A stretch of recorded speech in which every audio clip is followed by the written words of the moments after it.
ये क्रांतिकारियों की धरती है जी, और इस पे क्रांतिकारी लाने वाले माननीय स्वर्गीय मिश्रेन यादव जी जो आज हमारे बीच में नहीं हैं, जी, ये उनकी धरती है। जी, यहाँ पर जब जब चुनाव हुआ है तो मिश्रेन बनाम ही चुनाव हुआ है जी, और आज इस धरती पर उन्हीं के जी, दो सुपुत्र, जी, एक मुंह बोला जी, और एक स्वयं का। ये ब्राह्मण केवल वही नाराज होंगे जो सामंतवादी सोच के होंगे।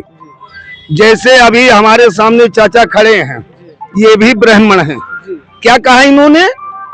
सपा जीत गई। दूसरा प्रत्याशी जो आया है जी, वो आरएसएस से आया हुआ है और यहाँ पर बीजेपी जी, आज जनसंघ स्थापित करना चाहती है, आरएसएस पैदा करना चाहती है। हम मिल्कीपुर विधानसभा सीट का ये बाजार है, तो यहाँ पर मौजूद हैं और भी लोग हैं, चाचा हैं, इनसे भी जुड़ते हैं। नमस्कार चाचा, क्या हाल चाल है? ठीक है। क्या माहौल देख रहे हैं इस समय? बड़ा सियासत मिल्कीपुर की बहुत गर्म हो गई है। क्या माहौल चल रहा है राजनीति के? यहाँ का चुनाव कैसे देख रहे हैं आप?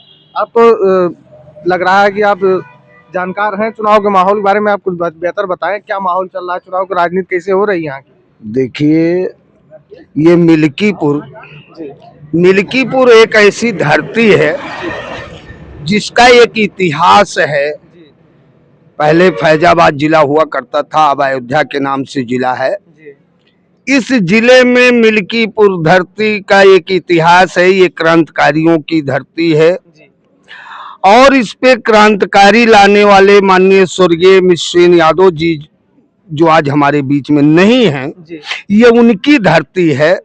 यहाँ पर जब जब चुनाव हुआ है तो मिश्रेन बनाम ही चुनाव हुआ है और आज इस धरती पर उन्हीं के दो सुपुत्र, एक मुंह बोला जी और एक स्वयं का। अच्छा, मतलब उसका पूरा विस्तार में बता दीजिए कि क्या आप उनके दो पुत्र, विस्तार क्या इसका क्या वजह है? देखिए, ऐसा है, जी, हमसे उम्र में कोई अगर बड़ा है, हमारे बाप दादा के तस्मान है, जी, तो हम उसे पिता तस्मान ही मानेंगे। जी, इसी प्रकार से रामचंद्र जी के भी ये पिता हुए और आनंद सेन के तो पिता है ही है। जी।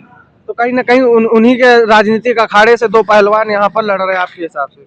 उन्हीं के अखाड़े से, उन्हीं के ही गुरु मंत्र के निकले हुए दोनों चेले, दोनों आमने सामने हैं और दोनों अब अपनी अपनी आजमाइश कर रहे हैं। अब इसमें देखना यह है कि स्वर्गीय मिश्रेन जी की उसको आनंद सेन भुना ले जाते हैं या रामचंद्र भुना ले जाते हैं। अब फिर यहाँ की जो राजनीति अगर देखा जाए तो लोग कह रहे हैं ब्राह्मण नाराज है और जो है यादव नाराज, मतलब कई तरीके की चर्चाएं हैं अगर देखा जाए विधानसभा क्षेत्र की जनता के बीच में। आप इसको क्या देखते हैं? यहाँ पर किस तरीके की लड़ाई भाजपा लड़ रही है और इसका क्या आपको दूरगामी परिणाम दिख रहा है? देखिए, ब्राह्मण केवल वही नाराज होंगे जो सामंतवादी सोच के होंगे। जैसे अभी हमारे सामने चाचा खड़े हैं, ये भी ब्राह्मण हैं। क्या कहा इन्होंने? सपा जीत गई। देखिए, ऐसा है, वर्ग नहीं नाराज है, ब्राह्मण नहीं नाराज है। नाराज केवल हैं तो जो सामंतवादी सोच के लोग हैं वो नाराज हैं। यहाँ ब्राह्मण नहीं नाराज है, ब्राह्मण तो इंडिया गठबंधन के साथ है। तो जैसे यहाँ पर जो है अगर देखा जाए तो दोनों पार्टियों से कहीं ना कहीं एक ही वर्ग से, दलित वर्ग से है प्रत्याशी, चाहे वो अजीत प्रसाद की बात की जाए और चाहे चंद्रभानु पासवान की बात की जाए। लेकिन यहाँ की लड़ाई इतना जो है इतना महत्वपूर्ण क्यों हो गई है? चुनाव इतना महत्वपूर्ण कैसे हो गया? देखिए, ऐसा है, ये चुनाव महत्वपूर्ण इसलिए है क्योंकि ये अयोध्या की धरती है। अभी हमने कई वीडियो देखा, कुछ लोग आओ बाओ बोल जाते हैं। आओ बाओ कैसे? आओ बाओ का मतलब ये है कि जब लोकसभा का चुनाव हुआ तो काफी लोगों ने कहा कि अयोध्या की, मतलब हिंदुओं को जो है गाली जैसा शब्द प्रयोग किया, मैं उसको नहीं प्रयोग करूंगा। तो देखिए, ऐसा है, 1989 में राम मंदिर का मुद्दा उठाया गया तो भी तब सोशल मीडिया और ये टीवी नहीं थी घर पर, लेकिन जो रेडियो पर वो आता था बीवी सिलेंडर, तो भी यहाँ जो है भाजपा हार गई थी चुनाव। यहाँ जो है वामपंथ जीता था। आज ये मंदिर बनवा दिए, इन्होंने कहा मैं राम। अरे भैया, आज 500 साल पहले राम आए, आज आप कह रहे हो मैंने राम को लाया। इनकी परिभाषा, यहाँ हमारा हिंदू भाई गलत नहीं है। अच्छा, दूसरी चीज, मंदिर आस्था की चीज है। हमें देखिए ऐसा है, यहाँ कोई भी मुद्दे की बात नहीं कर रहा है, न शिक्षा की बात कर रहा है, न रोजगार की बात कर रहा है, न महिला की सुरक्षा की बात कर रहा है, न क्या नाम के शिक्षा पे बात कर रहा है। हमें 5 किलो राशन नहीं चाहिए। ये आज अपना 5 किलो राशन बंद कर दें, हमारे बच्चों को शिक्षा देने का काम कर दें, हमें 5 किलो राशन नहीं चाहिए।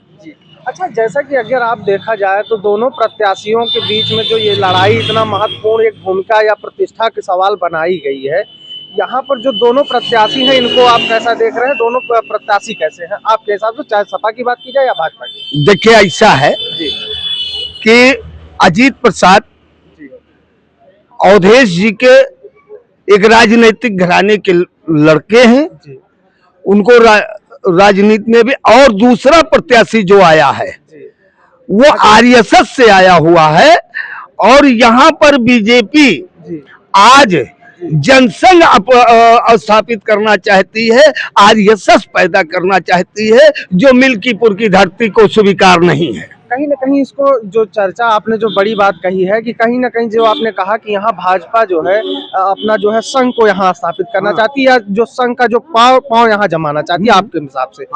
लेकिन जो यहाँ की जनता है उसको आप किस तरीके से दे रहे हैं, इस पर जनता की क्या प्रतिक्रिया होगी? देखिए ऐसा है, जनता अपनी प्रतिक्रिया 5 तारीख को पूरी तरीके से दे देगी। मैंने बता दिया कि यह क्रांतिकारियों की धरती है, यहाँ जो है संघ और आरएसएस और ये सामंतवादी ये नहीं पैदा होने पाएंगे। मिल्कीपुर की धरती इनको नहीं पनपने देगी जी। अच्छा, एक अभी काफी मामला जो है बहुत चर्चित रहा, अयोध्या के एक महंत हैं जिनको हनुमानगढ़ी के, जिनको राजू दास कहा जाता है, उन्होंने यहाँ के जो मतलब समाजवादी पार्टी के पूर्व मुख्यमंत्री और समाजवादी पार्टी के संस्थापक मुलायम सिंह यादव जी पर अभद्र टिप्पणी की है। इसको आप जनता, यहाँ की जनता कैसी देख रही है? आप भी देखिए ऐसा है, बेकार में आप इन जैसे को बीच में ला करके और उनको जो है हाईलाइट कर रहे हैं। अरे कहा माननीय मुलायम सिंह जी और कहा राजू दास। राजू दास यहाँ का नहीं है, बिहार का रहने वाला, और हमारे अयोध्या में आकर के हनुमानगढ़ी पर जो है अपना पेट पालने का काम कर रहा है। अरे आप ये जान लीजिए, अगर अयोध्या में खंगाला जाए तो 80% ऐसे लोग हैं जो पुलिस के इनकाउंटर से बचने के लिए अयोध्या में आकर के शरण ले लिए हैं। ऐसे लोग अगर माननीय मुलायम सिंह जी पर उंगली उठाएं, टिप्पणी करें, घोर निंदनीय है। अच्छा, जैसे देखा गया है कि बहुत से लोग हैं ऐसे, जैसे चाहे वो आप मुलायम सिंह की ही बात हटा दीजिए, और भी जो यहाँ के जो मतलब हमारे जो आदर्श माने जाते हैं, चाहे वो मान्यवर कांसीराम हो गए, या जो यहाँ के अगर देखा जाए तो भारत की विभूतियों के तौर पे अगर देखे जाए, तो ये महापुरुषों का अपमान करना क्या ये कि फैशन सा बन गया है, हम देख रहे हैं। देखिए ऐसा है, जिनकी कोई राजनीतिक इतिहास ही नहीं है, जिनका पब्लिक में कोई लेना देना नहीं है, जिनको कोई जानता नहीं है, उनको एक फैशन बन गया है कि जो हमारी पीढ़ियां थी, जिन्होंने हमें आज आज़ादी दिलवाया या हमारा संविधान लिखा, ऐसे लोगों पर टिप्पणी हम करेंगे तो लोग मुझे गालियां देंगे, और गालियां दे करके हमें जो है मतलब लाइक कर। देखिए ऐसा है, कुछ लोगों का, सबका नहीं, कुछ लोगों का ये फैशन बन चुका है। राजनीति में अपने आप को चमकाने के लिए। कहीं ना कहीं ये सस्ती लोकप्रियता पाने का एक तरीका आपके हिसाब से। तो अगर देखा जाए अभी मौजूदा जो मिल्कीपुर की माहौल है, चुनावी माहौल, किसके पक्ष में आपको बेहतर दिख रहा है? एक आप कार्यकर्ता हैं, आप जनता के बीच में हैं, आप देख रहे होंगे, तो क्या हालचाल है आप ये जान लीजिए, अभी हम कल एक वीडियो देख रहे थे, एक हमारे भाई साहब कोई श्रीवास्तव जी हैं, उन्होंने कहा कि भाई मैं तो भाजपा का सपोर्ट करूंगा, चूंकि उनका जो है वो प्रशासनिक का लॉ एंड ऑर्डर जो है बहुत प्रशंसनीय है। तो मैं बता देना चाहता हूं कि इतना अच्छा लॉ एंड ऑर्डर है कि राम मंदिर में एक दलित छात्रा बिचारी काम करती है और उसके साथ दुर्व्यवहार होता है, और आज तक लॉ एंड ऑर्डर कहीं दिखाई नहीं दिया। उन अपराधियों के घर पर कहीं बाबा का बुलडोजर नहीं चला।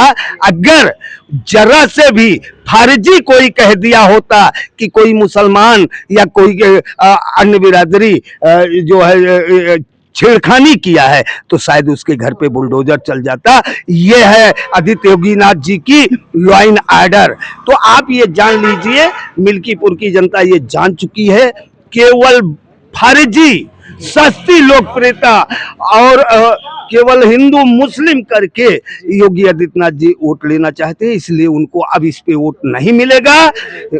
मिल्कीपुर की जनता वोट देगी तो विकास के नाम पर देगी, शिक्षा के नाम पर देगी, बहन बेटियों के सम्मान पर देगी, छात्रों के नाम पर देगी। जैसा कि अगर देखा जाए तो ये चुनाव कहीं ना कहीं अगर आप बहुत बारीकी से उसके बारे में देखेंगे तो ये चुनाव अगड़ा बनाम पिछड़ा होता हुआ दिखाई दे रहा है। कहीं एक तरफ से जो है अगड़े की बात आती है, एक तरफ पिछड़ा जो है छूट जा रहा है। इसकी क्या है? अब आप एक शब्द में जान लीजिए, आज जो चुनाव चल रहा है ये जातीय चुनाव नहीं चल रहा है, ये क्या कहते हैं धर्म और अधर्म का चुनाव नहीं चल रहा है।